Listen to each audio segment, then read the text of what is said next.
We're just going to look at a couple of techniques to deal with the inside thigh kick. We need to just have a simple game plan or strategy to deal with the thigh kicks. So if your distance is correct, the thigh kick will be limited to just the front leg. If you're sparring, if I'm too close, the leg kicks are too easy to get, and you can even reach the back leg, bang, like that. Okay, you don't want to be so close that you can hit the back leg. What you want to be is a little further away, so now the only target is the front leg. Bang. And I need to be able to move so when he throws that kick, I can jam it, or I can move and counter kick. Remember, the nerves run down the inside and outside of the leg. So if he kicks me on the inside of the leg, kicks me on the outside of the leg, it's just a matter of time before my legs start to get. Okay, so to counter that, what I do is I bring my weight forward and turn my leg into the kick. The alternative to that is when he's there, I don't have to take it back far. Look, when he throws the kick, that's where he's hitting, generally. You tend to hit with the instep more than the shin on a speed kick. Okay, if it's a power kick, you'll hit with the shin. But when you're in this situation, it's often just a sharp kick, so you're using the instep more. When he does that, I've just got to move my foot back just about the length of one foot. There. Okay? Now what I'm going to do is I'm going to take advantage of his being out of position. 1, 2. And I need to switch straight away. I don't want to go here, step back, and it's too late. It's way too late. I need to do it in one motion. 1, 2. See that? My foot comes out of range, and I switch straight away. There, there. Okay? Notice my hands stay up. I don't want to fall into the trap of dropping my hands because it can come high as well. Yes, like that. So my hands stay up. I'm in default position. Kick comes 1, 2. Another way to look at it is I take it away. 1, 2. I come straight back with the same leg. You can fake to the thigh kick and come to the body. Okay, so you can use that kick coming back, tendon reflex, straight back there, or back, straight back there. The two ways you're looking at, one is to jam it, and the other is to clear it. There, or there, like that. Switch back. So, especially in a multi-day tournament or multiple fights, you're going to get less damage by not being there, right? Yes, it's really important. For example, in the old days when the Kyokushin tournament used to go for 3 days, it was really, really important that you avoid the accumulation of injury. So as far as possible, even though you have confidence in your ability to take a strong thigh kick, you get like this, well, but if you do that over a couple of days, by the time you hit the finals on the 3rd day, you not only have you exposed your legs to the kicks, you're also going to get caught. You're fighting the best in the world, so you get caught, which means you're going to have accumulated damage as well. So as far as possible, you want to try and avoid being kicked as much as possible. Take it away, switch. Okay? Now, when we jam, let's start off with the jamming. So when I jam, it's one thing to jam. What I want to do now is I want to take advantage of his body weight moving forward. So when he moves forward, I jam and I hit at the same time. And I want to hit just under the heart in the spleen area. Okay? Because he's turning his body into it. So let's turn around the other way so you can see. Look, he turns into it. My hand just goes straight to there. I don't even turn over. I'm not trying to power up with a big loopy punch. All I'm doing is I'm using that to catch him with his body weight coming forward. So just there like that. That's what I do. But of course, one may not be enough. So you want to develop the habit of throwing 3. Now here's how I do it. I'll go 1. This hand now, I won't just come in because the chance of hitting his forearm are very, very high. And if it hits his elbow, I bust a knuckle, or I hurt my hand, or even if I get it through, but he blocks down on my hand. Okay? So to avoid that, what I do is I 1, and this hand actually curves and comes in there. I literally do this.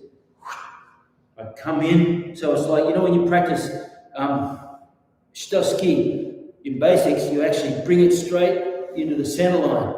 We call this thread the needle. If his arms are tight, I've got to be able to penetrate in between. So this hand, I actually turn around. I don't bring it straight and hit his arm. I turn it around like that. So now I block. 1, 2, 3. So I do 3 punches. 1, 2, 3. And the second one curves. So I want to actually change it to bring it between his 2 arms. There, 1, 2, and this hand's chambered, and 3 there. Okay, now what I do is I want to stay in the dead zone. The dead zone is what I call the dead zone. It's this area of optimal danger. You're in his line of fire, you're in his range. So watch what I do. I block, jam, okay, and I block. Punch, punch, punch, and then watch. I turn my feet here like that. So now I'm out of the dead zone. I can wait till he turns and hit there, or 1, 2, 3. Whoops, I'm going to come here, there, like that. I can kick straight away, or I can keep going. It's kind of like a Gary step. 1, 2, 3. I step, there, turn around. You can throw the kick afterwards too. 1, 2, 3. Kick, put my foot down. That's even better. And now I end up right on the out of the dead zone. Remember, tournament fighting, there's no head punches, so it allows you to change the distance. So I'm here like this. Jam. 2, 3. Kick. Put my foot down. 1, 2. And when he turns, now I can start to go again. Or if you want, 1, 2, 3. 1 step here, and then I can just keep moving away like that, or keep working around. Or if you want, 1, 2, 3, kick, step. 1, 2, as he turns, come back here again. See that? So you keep moving across his body. We call this the Gary step after Gary O'Neill. Gary developed it independently. I take no credit for it. I just provided the floor space and he did it.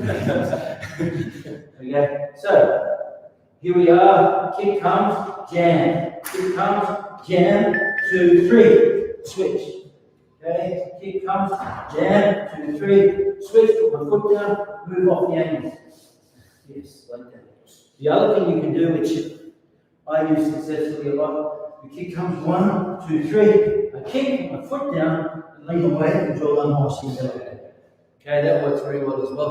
I don't know that I can ever do it anymore. 1, 2, 3. I go like that. Lean my head this way and kick over there. Now I can't even kick to my own waist, but you get the idea. The other way is, as the kick comes, I take it out and you kick counter. Again, take it out, kick. Look, now I put my foot down right next to his foot again. There, 1, 2. Put it there and step off again. Okay, and as he turns, you can continue on with what you're doing. The third way to drill it is 1, 2, fake and 3.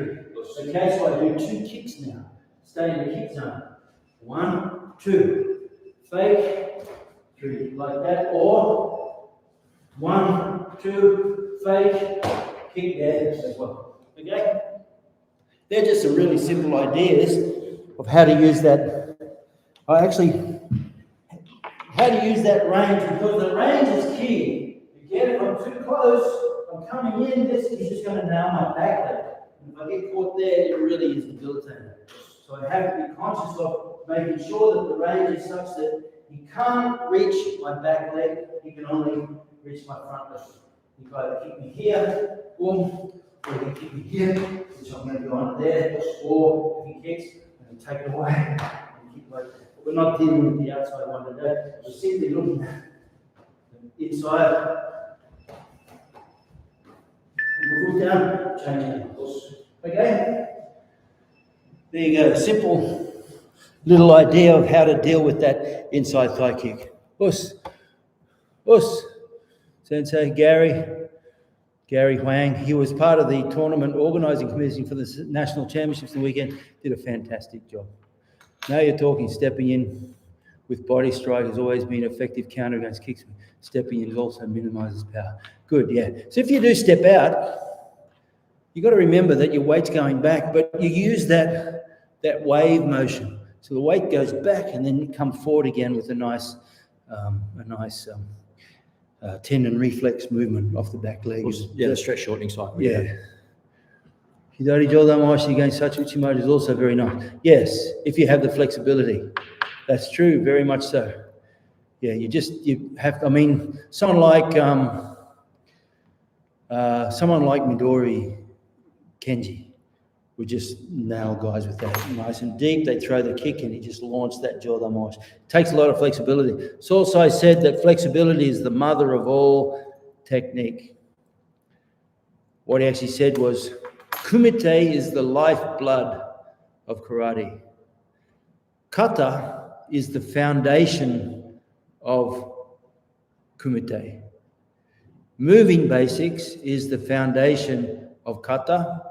Standing basics, or kihon, is the foundation of moving basics, and flexibility is the foundation of kihon.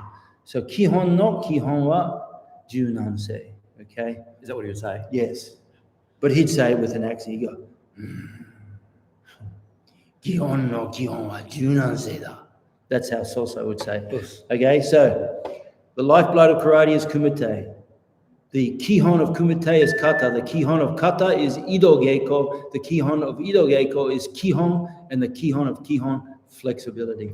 Okay, so you can never, ever underestimate how important working your flexibility is. Yeah, it is true though that you can, if you have good flexibility, you can use your front leg like a jab. Also, yeah, and we saw that. Obviously, Kenji Midori did that really well. The Brazilians with their Brazilian kick off the front leg as well, just incredible. Yes. So Andy Hook used to, when he'd get kicked, he used to bait them in, let them kick the leg, and then he'd take it away and hit it with an axe kick. Yeah.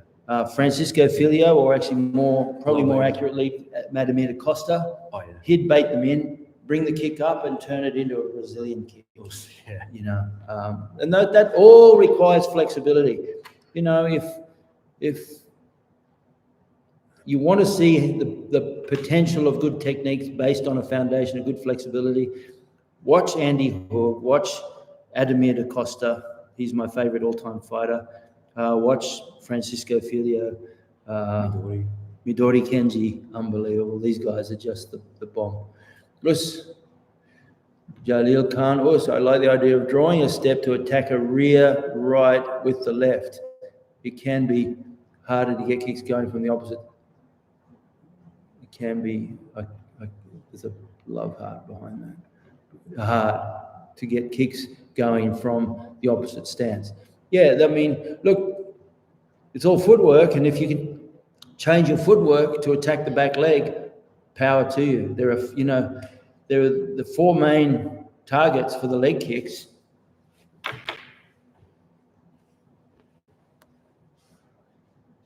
Good, so we worked that drill. Four main targets.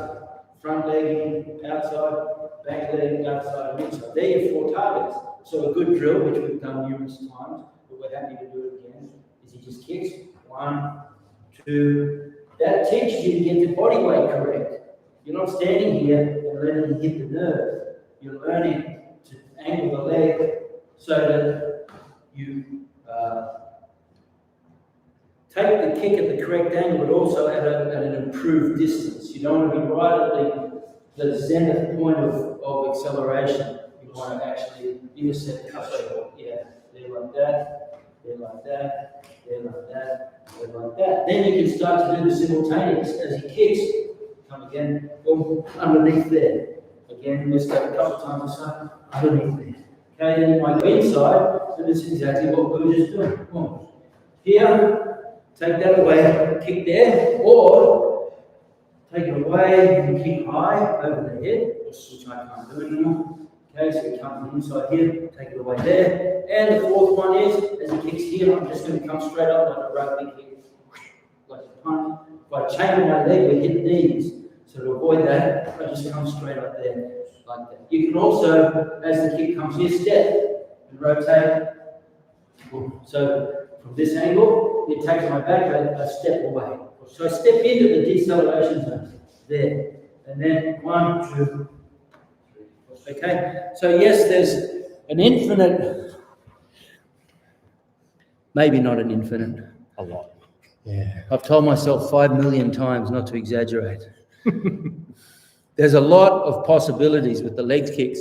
You know, there are 4 different angles, but there are lots of ways. Do you just block it and move on? Or do you block and counter simultaneously? Or do you simultaneously attack without countering? Do you beat them to the draw? These are all possibilities. I remember back in the mid-90s, used to get us doing so much of that drill, just every day, essentially. Yep. And with the simultaneous kicks. Yes. Because Gary and Wally and Dominic was so good at all that. Yes. That was something that you just drilled into us. And it's so difficult at first the kick's coming to move into the range, but once you learn to move into it, you realize that it's actually an advantageous position. There's an old Japanese saying, 1 foot in front of the blade, you're in hell. 2 foot forward, you're in heaven again. So the idea of that is to kill the range. If you're in front of the blade, you're at the optimal kill range, the dead zone for that blade. But if you move in, all of a sudden, they can't strike. So anyway, that was just a little bit of a look at how to deal with that inside thigh kick. Another thing I like to think about, and we'll look more close range this time, when I throw those punches, because there's no head punches in Kyokushin, okay, because there's no head punches, I don't need to keep my head moving. Okay, Kyokushin guys are notorious, their head is still. Another thing I like to do is I don't roll my punch over. Okay, at some stage for me to roll my punch over, the elbow has to come off the body. So I like to keep the fist vertical. So now my elbows are in, and I literally just go like that. I don't even roll my fist. It becomes unnecessary. And it allows you to use kinetic energy, forces mass time, half mass times velocity squared. So the faster you can punch, the more power you have behind it. And I'm simply, literally just going, just straightening my arm. You can even think, all I'm going to do is lift my bicep up in the air. Like that. Like that. And I used to do a combination where I go 1, 2, 3, 4, 5, and throw the head kick. But you'd have to throw the kick between the 2 punches without the weight coming back. So it's easy to do slow motion. 1, take my weight back, throw the kick. 1, 2, 3, 4, step forward, throw the kick. But you can't do it like that. You literally have to throw the punch, throw 2 punches, like that, but you throw the kick in between. Hard to do against the partner because it hurts, because your body weight is loaded in the kick. So I used to practice with a pad. But I throw the 2 punches, and I put the kick in the middle, like that. And you have, once you do that, it takes this idea away of having to sit back on the support leg. You leave the weight in the front leg. It's very fair. I might even do a video one day on that one particular combination. And it breaks the rhythm too, Shihan. Because you're adding the 2 punches as quick as you can, but you're adding a third technique in the middle. Beat. Yes. Yeah. So you're actually going, pop, pop. But in the middle of that is a kick. It's like that. So it goes from bump, bump rhythm to rhythm like that, or like that. It's very deceptive. We're getting a little bit carried away. But anyway, thanks for that. Just a short one. I just wanted you to see the idea of the possibilities of that inside thigh kick. Clear the leg away, counter straight away, or jam it, close in, you're in punch range now. Punch 1, around the corner, 2 with a vertical fist, and then you rip up underneath like that. The first one goes straight under the heart into the spleen. The boxers call it under the heart because it interrupts the beat of the heart, and so the breathing gets affected pretty seriously. Okay. Thanks, Mitch. Thank you, Shihan. Anything to add? No, that's fantastic. Yeah, good on you. As always on Wednesday, we have a nice day, but we've done a couple of good sessions today. Really good sessions. Yeah, really good. Thanks for coming along, guys. The next few weeks may be a little interrupted because I'm off to Poland next week for a nice big seminar in Szczecin in Poland, and then off the weekend after into into Cardiff in Wales for another seminar, training session, book signing. So it's going to be a lot of fun. I'll be away for a couple of weeks. If you haven't subscribed, please do so. We're building up. We're getting closer and closer to that 2 million subscribers. We're up to about 3,300 now, 3,310. So please, if you haven't subscribed, do so. Hit the little bell and make sure that you spread the word. That's the best thing you can do to help us grow the channel. And it is growing. Appreciate everyone's support and presence. Thank you very much, everyone. Also, I think also Ushiro Moshigeri against Jordan Moshigeri. Yeah, look, possibilities are endless. When I was young and flexible, and I had young flexible fighters that I was training, it was like an open book. It was literally, you could just pull stuff out of the air because everyone had the flexibility to be able to make techniques work. So fairly a good point. Anyway, thanks, guys. Speak soon.